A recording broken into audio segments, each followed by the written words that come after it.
ahora vamos a hablar de algo muy relevante que tiene que ver con regulación, tiene que ver con legislación. Para hablar respecto de este tema, justamente las normas, ¿no? Estamos y vamos a estar acá con Lorena Donoso. Ella es abogada, experta en Derecho de las Tecnologías de la Información y las Comunicaciones. Por favor, ahora sí, el aplauso. Lorena, adelante.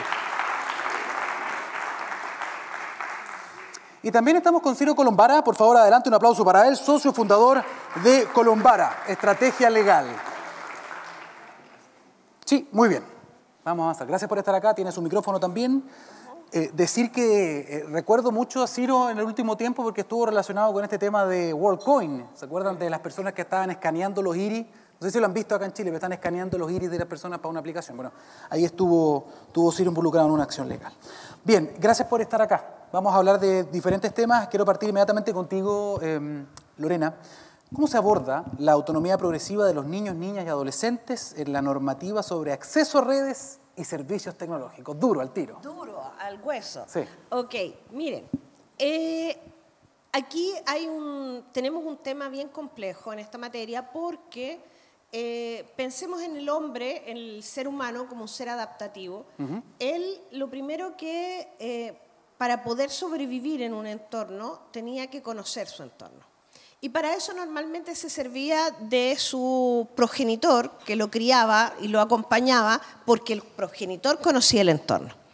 En este caso, tenemos niños, niñas y adolescentes que van desarrollando su autonomía progresiva frente a un dispositivo tecnológico de un entorno que no conoce o que conoce mejor que el de sus padres. Sus padres no conocen este entorno ni conocen los riesgos a los que se pueden encontrar, ¿no? Entonces, de alguna manera, creo yo que en la regulación lo que se ha ido haciendo es reconocer la autonomía progresiva de los niños y, por ejemplo, establecer límites normativos respecto de la posibilidad de tener un usuario en Facebook, un usuario en las redes sociales en general, fijando una edad que pudiera ser no los 18 años, sino que podría ser 14, 15, se ha adoptado distintas edades, ¿no? Sin embargo, el tema es que como el niño también es un niño adaptativo, él también puede fingir que tiene una edad que realmente no tiene para los efectos de poder infringir aquello. Entonces, de alguna manera, creo yo que un acompañamiento eficaz de parte de los padres frente a niños que están más empoderados tecnológicamente, normativamente se asume que los padres tienen la patria potestad de esos niños y dentro de esa patria potestad tienen la facultad de educarlos y el deber de educarlos y el deber de que ellos vayan comprendiendo los riesgos del interactuar en este nuevo entorno. Cuando tú sales con tu niño a la calle y tus dos niñas a la calle, tú les dices no cruces en una calle que esté en rojo. Exacto. Entonces hay un cierto contenido básico de autocuidado que los padres debemos ir incorporando a los niños para que ellos vayan pudiendo adoptar mejores decisiones. Ahora, el tema es que los niños, como son niños, pueden estar sujetos a sesgos. Si mis amigos lo hacen, ¿por qué yo no? Si está de moda, ¿por qué yo no? Es que a nadie le va a pasar, porque a mí me va a pasar. ¿Te fijas? Entonces, ir rompiendo esos sesgos, ir explicándoles para que ellos vayan adoptando mejores decisiones, considerando que la legislación internacional les reconoce que van siendo cada vez más autónomos. Pero hay que mostrarles los riesgos, no puede ser de otra manera. Claro, Miguel nos mostraba en la radiografía, de hecho, que una de las razones por las cuales los papás, las mamás le entregan teléfono cada vez más chicos a los niños, por ejemplo, tiene que ver con este tema de la exclusión social, que son los compañeros que se ponen de acuerdo en grupos de WhatsApp o en grupos de redes sociales y dicen, ah, pero tú no, entonces le empiezan a molestar y empiezan a presionar justamente a ese niño para que tenga también su teléfono, si no se siente excluido del grupo, de la manada, ¿no? Eso es bien complejo también porque se está enfrentando, antes era a los 12 años, a los 10 años y ahora nos decía Miguel, a los 8 años. O tu papá no te quiere, por eso no te compra un teléfono. El problema es que tu papá no te quiere, por eso no te compra un teléfono, ¿no? Entonces, el educar al niño en su autoestima y en su autocuidado y en que comprenda precisamente aquello. Por ejemplo, a mí, mi hija me decía siempre, pero mamá, tú me retas porque hago esto. A mi compañera no le dicen nada. Oye, mira, tu compañera no es que me dé lo mismo, pero mi deber es contigo. Y yo, precisamente porque te quiero, es porque hago esto. Porque es mucho más fácil decir, toma, ahí tienes el teléfono, haz lo que quieras. Siempre va a ser más fácil. Ciro, ¿cómo hacemos esto? ¿Cómo entregamos estos valores o cómo le enseñamos justamente a los niños cuáles son los límites o el buen comportamiento, por ejemplo, en el mundo digital? Cuando se sabe hoy en Chile que el concepto de higiene digital no existe mucho, ni siquiera entre los adultos. Por lo tanto, el llamado ahí es, como decías tú, si yo les voy a entregar conocimiento o una forma de comportarte en este nuevo mundo digital, yo tengo que conocer este mundo digital también. Entonces, el llamado es para los adultos, por ejemplo, también, es a involucrarse más, como decía un invitado anterior. Incluso una persona que nos preguntó acá decía, yo soy abuelo, está por ahí, ¿sí? Y decía, yo quiero meterme en este mundo también, tengo que educarme para esto. Bueno, yo creo que en primer lugar tenemos que tomar conciencia, y creo que la actividad de hoy día es una de otras que van a venir en el futuro, que nos encontramos en presencia de un problema grave y complejo, que es el tema del abuso sexual infantil a niños o las conductas que pueden dañar a niños, niñas y adolescentes en el mundo virtual. Creo que ese es el punto de partida de la discusión. En segundo lugar, tenemos que ver cómo enfrentar esto. Este panel se llama regulación y legislación. Exacto. Pero evidentemente regular o legislar estos temas es insuficiente. En primer lugar, tenemos que definir políticas públicas que nos permitan alfabetizar digitalmente a los no nativos digitales, dentro de los cuales evidentemente me incluyo muchos de los que estamos acá. Si nosotros, los, entre comillas, adultos o adultos sobre cierta edad, no somos capaces de entender este mundo digital o este mundo virtual, vamos a poder hacer muy poco en la formación de los niños, niñas y adolescentes que tengamos cerca. Les cuento mi experiencia personal, que es muy buena, pero también muy mala. En mi casa hay 3. Uno de 12, G, vamos a mantener la identidad en reserva, otra de 13, MJ, y otro de 17, 18, acaba de cumplir, M. Por lo tanto, es una realidad que veo día a día. Y aun cuando conozco relativamente bien el mundo digital, mi conocimiento es absolutamente insuficiente para prevenir, regular, controlar o actuar sobre el acceso que ellos tienen a redes sociales. Porque basta que salgan de la casa con un teléfono inteligente o se conecten mientras yo estoy acá a la red para que tengan acceso a un mundo que es imposible de controlar. Por lo tanto, lo primero es la alfabetización digital de los no nativos digitalmente. En segundo lugar, es necesario empoderar, educar a los niños, niñas y adolescentes respecto de los riesgos del mundo virtual. Y esa es una tarea muy compleja, porque probablemente los padres no tenemos la formación suficiente para poder educarlos adecuadamente. Los colegios han hecho mucho, pero ellos no son los responsables principales o exclusivos de estos riesgos y por lo tanto es necesario políticas públicas también de prevención específica respecto de niñas, niños y adolescentes en cuanto a delitos de carácter sexual. Centrémonos en ese punto. Y en tercer lugar va a venir el tema de la regulación y legislación. Pero esa va a venir, es necesario, y creo que la exposición de Emilio fue extraordinariamente interesante, me voy a referir a algunos de los puntos que planteó más adelante, pero si no tenemos esta acción de 3 vías, políticas públicas, de alfabetización digital a todos, de prevención y educación respecto de niños, niñas y adolescentes, y de regulación o legislación, no vamos a ser capaces como sociedad de enfrentar adecuadamente el problema de los riesgos que enfrentan los menores o los niños, niñas y adolescentes en el mundo digital. Ciro, sigo contigo. ¿Cómo? Yo sé que es la tercera parte, ¿no? El tema de la regulación, la norma. Hay pasos previos que son fundamentales, ¿no? Si no, la norma queda chica finalmente. Pero, ¿cómo tú puedes regular un mundo que no está sujeto necesariamente a un país o a una sola legislación, que es un desafío global? Emilio nos contaba un poco de eso también. Bueno, esta discusión viene desde hace muchos años, más allá de la explosión del mundo virtual en los últimos años. Déjenme decirles que la protección penal, hablemos del derecho penal, de atentados sexuales a niños, niñas y adolescentes de un Código Penal de 1874. 1874. Habla de carruajes, por ejemplo, de batirse a duelo. Un Código Penal absolutamente anacrónico y que no calza con la realidad actual. Evidentemente, y a propósito de casos, generalmente la legislación viene a propósito de casos. Alguien recordará el caso Paidos hace muchos años atrás, por ejemplo, de abuso sexual infantil a través de imágenes de Internet.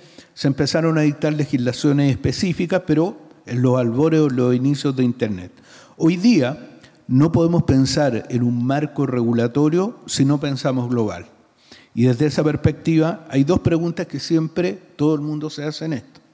¿Podemos regular los avances tecnológicos? La mayoría o muchos dicen no podemos porque es demasiado pronto y además un mundo en evolución. Pero si seguimos ese criterio, nunca vamos a establecer una regulación respecto del avance tecnológico. Lo que tenemos que hacer es regular desde el punto de vista de los principios y criterios más allá de la tecnología específica, teniendo decisiones estratégicas en la regulación que nosotros establezcamos. Y vuelvo ahí a la experiencia de la Unión Europea y en la exposición que nos precedió de Emilio. Creo que es muy importante una idea que se planteó y que creo que tenemos que replicar. Porque evidentemente, detrás del abuso sexual infantil, es decir, cuando un adulto entra en relación o en contacto con un menor para satisfacerse sexualmente, sea de manera física o sea de manera no física, va a provocar necesariamente un daño físico o psicológico en el niño. Pero lo va a poder hacer si, solo si, existen medios digitales para eso. Y ahí la exposición de Miguel de BTR de Claro era muy interesante, porque yo creo que todos estamos de acuerdo que cuando una empresa desarrolla una actividad, genera un riesgo y tiene que hacerse cargo de ese riesgo. Es imposible que el Estado, cualquiera, Chile, Estados Unidos o los países de Europa, puedan controlar tecnológicamente los abusos que se puedan producir en el mundo virtual. Solo lo podrán hacer, y con dificultades, las mismas empresas que proveen o crean algunas redes sociales o algunas empresas tecnológicas que tendrán un costo menor desde el punto de vista económico y verán disminuido, probablemente también desde un punto de vista menor, sus ingresos que corresponden al consumo de niños, niñas y adolescentes en ese mundo virtual. Desde esa perspectiva yo creo que todos hoy día en Chile hemos oído hablar de la palabra compliance, que está muy de moda, pero está de moda en otro ámbito, en el ámbito del derecho penal económico, pero se ha ido ampliando también a la libre competencia, se ha ido ampliando al medio ambiente y ciertamente debiera también ampliarse a esta área. Y la lógica es la siguiente. Como el Estado es incapaz, en el buen sentido de la palabra, le es imposible controlar los daños que se puedan producir a través del uso de medios tecnológicos del mundo virtual, las empresas que proveen o que desarrollan, por ejemplo, Facebook, o por ejemplo, Instagram, o por ejemplo, Discord u otros, tienen también la capacidad tecnológica para detectar casos de abuso sexual infantil, denunciar esos casos, es imposible que un particular lo haga, que un padre o que el niño lo haga, y sacar esas imágenes o esos contenidos desde el mundo virtual. Porque aquí se produce un segundo fenómeno, aparte del abuso mismo, que es la revictimización. Todos creo conocemos o sabemos la magnitud del problema cuando conocemos casos de suicidio adolescente o suicidio infantil por acoso en las redes, por ciberbullying o lo que se llama pornovenganza. Todos esos casos pensemos qué ocurre con esos niños, niñas y adolescentes que saben que esa imagen de contenido sexual que compartieron con un adulto a quien no conocía, incluso creyendo que era un menor o un amigo menor de edad, vive con ese karma o ese peso que a veces no son capaces de manejar, ni siquiera un adulto a veces lo puede manejar, y esto nos habla de la gravedad del problema. Creo que esos son los puntos y tenemos que legislar o regular con criterios generales, regionales, soft law, declaraciones de organismos internacionales, UNESCO, Naciones Unidas, OEA, OSD, etcétera, y luego, en paralelo, ir aterrizando en legislaciones de carácter local, porque también son conductas de carácter virtual, no están adscritas exclusivamente a un país. Exactamente. Lorena, por favor. Sí, a mí me gustaría, tocando este tema que es súper relevante, partir de lo que tenemos. A ver.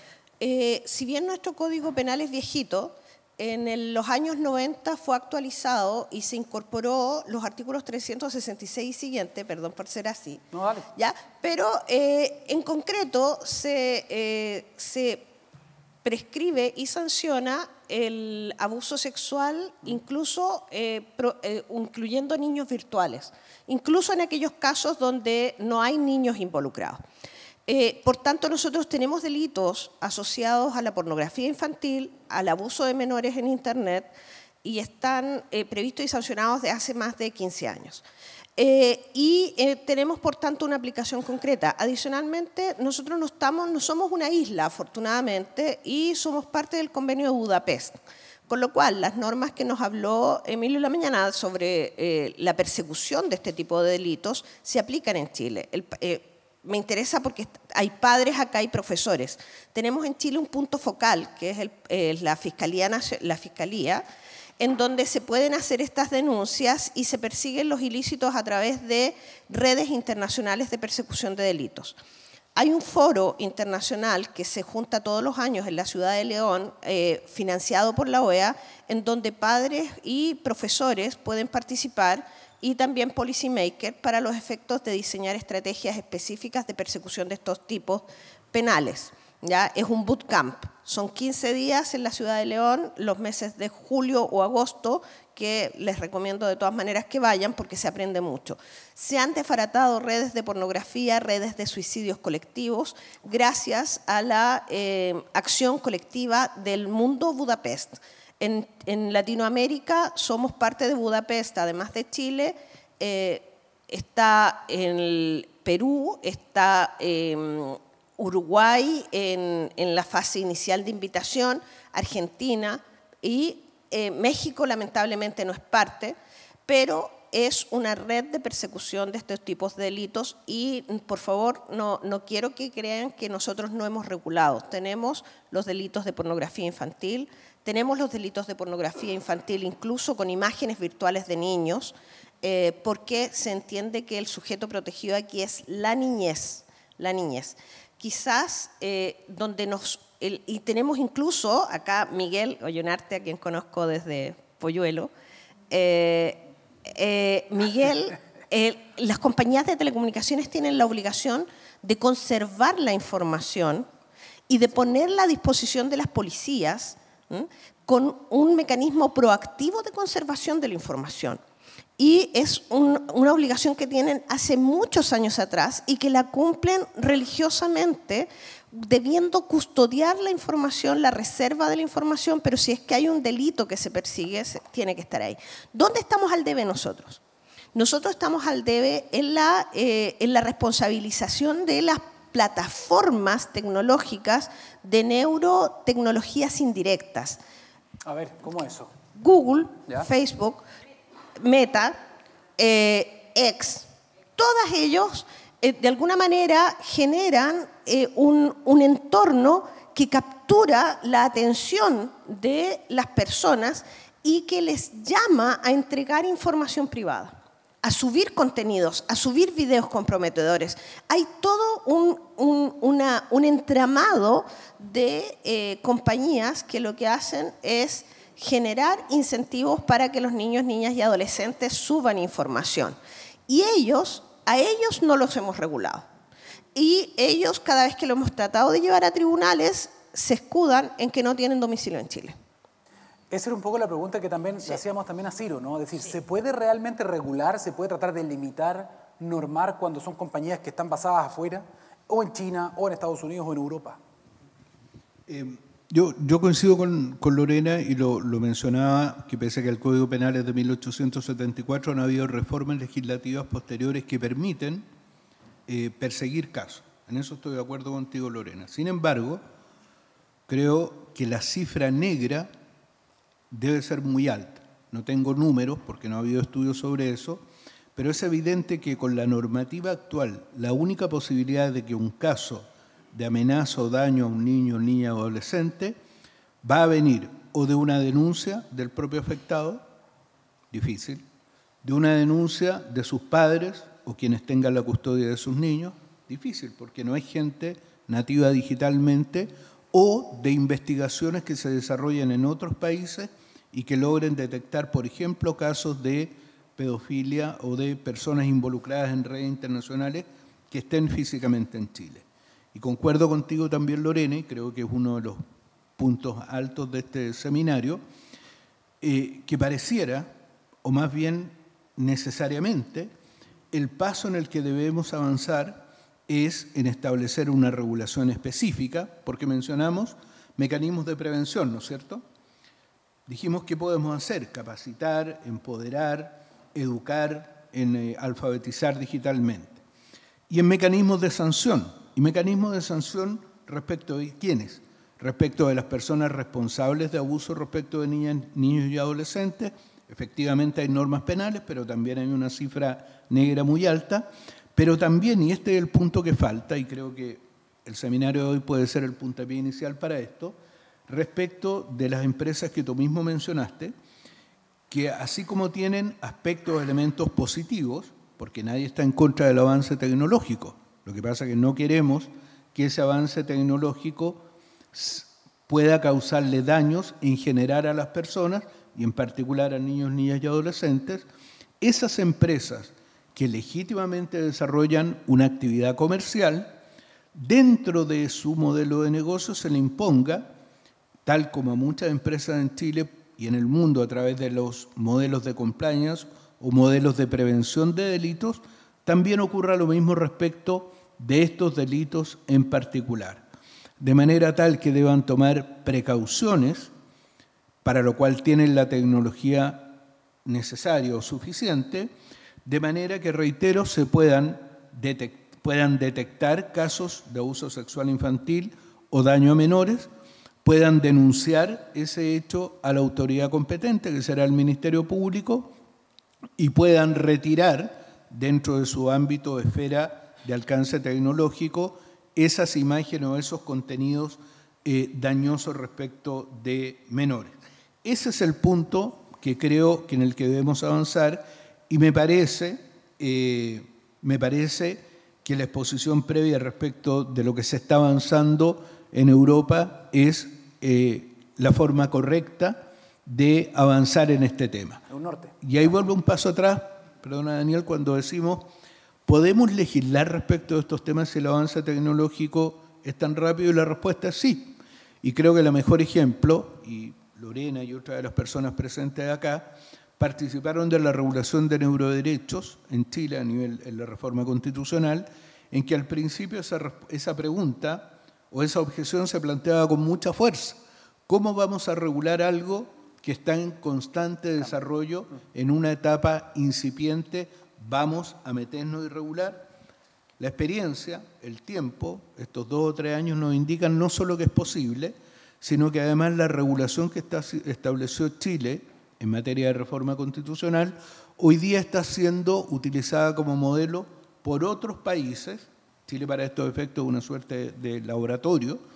Por ejemplo, Brasil, México, Colombia, Estados Unidos, hay un estado, Colorado y otro ya tienen regulaciones específicas, de manera que creo que Chile tiene ventajas comparativas para avanzar en esto. 1, por la penetración del mundo digital. Sí. 2, por la sensibilidad social y política sobre el tema. Y 3, porque existe una masa crítica de personas que pueden debatir seriamente respecto de temas complejos que probablemente en algunos otros países de América Latina no sería posible tener una discusión de este tipo. ¿Sabes qué? El año pasado, para quienes están acá, me tocó participar en un evento de la PDI con Interpol, etcétera, y hablaban de este tema, ¿no? Del abuso sexual infantil. de la trata incluso de niños y niñas, ¿no? Que ha crecido pero de manera impresionante, de la distribución de pornografía infantil, la captación, etcétera, es un gran problema que solo ha crecido mientras más gente se conecta, hay más público enfermo claramente para ese tipo de delitos y eso está creciendo en todas partes del mundo. Entonces, alguien comentaba una experiencia que a mí me marcó harto, y decían que, y esto ya se ha visto en varios países, ¿no? Pero basta que un pedófilo o un delincuente en este caso se contacte con tu hijo o tu hija, chicos, que están, por ejemplo, en un videojuego donde hay comunidades de interacción, porque hay chateo adentro de los juegos también, sí, no solo las redes sociales. Exacto. Entonces, ahí ellos mismos van a buscar a sus víctimas. Sí. Entonces, basta que los convenzan un rato de que son un niño, de que ellos también son un niño, oye, mándame una foto. Exacto. Basta una foto con más o menos poca ropa para que después a ese niño o niña lo chantajeen. Exacto. Y le digan, sí, o me mandas más. Exacto. O esto lo comparto en redes sociales para que te hagan bullying.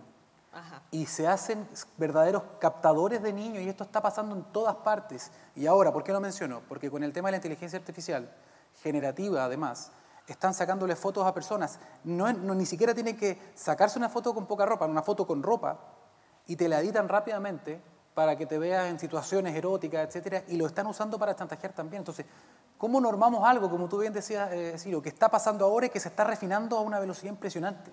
¿Cómo enfrentamos ese fenómeno? Sí, ahí fíjate que nosotros por lo menos en la normativa de protección de datos que se está terminando de tramitar, al menos se establece la obligación o el deber de adoptar las providencias necesarias para que no se recojan datos de niños, niñas y adolescentes y de sus entornos a través de sistemas tecnológicos, ¿ya? O sea, en el fondo, la obligación de adoptar el cuidado para los efectos de no realizar estas recogidas de información de niños, niñas y adolescentes y de más personas vulnerables, ¿ah? Porque no solo son los niños, ahí hay que tener ojo porque hay otros vulnerables. Y por otra parte, la adopción de la posición de garante es algo que también es razonable desde el punto de vista, por ejemplo, del consumo. La adopción de la posición de garante. Claro, o sea, en el fondo, si es que, por ejemplo, un proveedor tecnológico que entrega un juego donde favorece la interacción de los niños, ese proveedor debiera adoptar una posición de garante y debería exigírsele que ejerza esa posición de garante. Sistemas de detección también. Exacto. Y que así como antiguamente, no sé si ustedes se acuerdan, existía la figura del moderador, que tenía la capacidad de intervenir una interacción. Sí, me acuerdo. Debería, en este caso, también tener eso, ¿no? Y lo otro que viene en la normativa de protección de datos que es relevante es que el proveedor, no obstante esté situado en el extranjero, tiene que tener establecido un representante y un domicilio en Chile, donde pueda ser requerido. ¿Te fijas? Y quizás un tema bien complejo dice relación con la bajada, los mecanismos de notificación y bajada. Nosotros en materia de propiedad intelectual no aceptamos que Estados Unidos nos pedía que frente a la mera notificación de un particular el proveedor estuviera obligado a bajar la información, porque eso estimábamos que no cuenta tampoco con los mecanismos de garantía para quien publica la información. Y por tanto se exige que accione, que vaya a un organismo para los efectos de la notificación y bajada. En el caso de la protección de datos de niños, niñas y adolescentes, esto debería asumirlo la Agencia de Protección de Datos. Y eso debería facilitar bastante la posibilidad de que la gente vea, ¿no? Pero les quiero contar una experiencia pequeña que en Chile existe una línea de auxilio al suicidio, ¿saben ustedes, no? Una línea de prevención al suicidio. En esa línea de prevención al suicidio llaman niños, niños y adolescentes, muchos. Y uno de los temas que es bien complejo es que muchas veces estos niños, niñas y adolescentes denuncian a sus padres por maltrato, por vulneración de derechos, por distintas razones, ¿no? Pero hay una complejidad bien importante porque ¿qué hace la línea? Porque naturalmente lo que debiera hacer es llamar a los padres y decirle, oye, tu hijo te está acusando, porque es súper complejo, o derechamente hacer una denuncia ante tribunales, ¿no? O ante el Ministerio Público. Entonces, tenemos un fenómeno social que abordar, y en eso estoy completamente de acuerdo con Ciro, no basta la regulación, hay que tener una política pública integral que también enseñe a relacionar a estos niños nativos digitales, que creen además que saben, con unos padres no nativos digitales que tienen el deber de educarlos.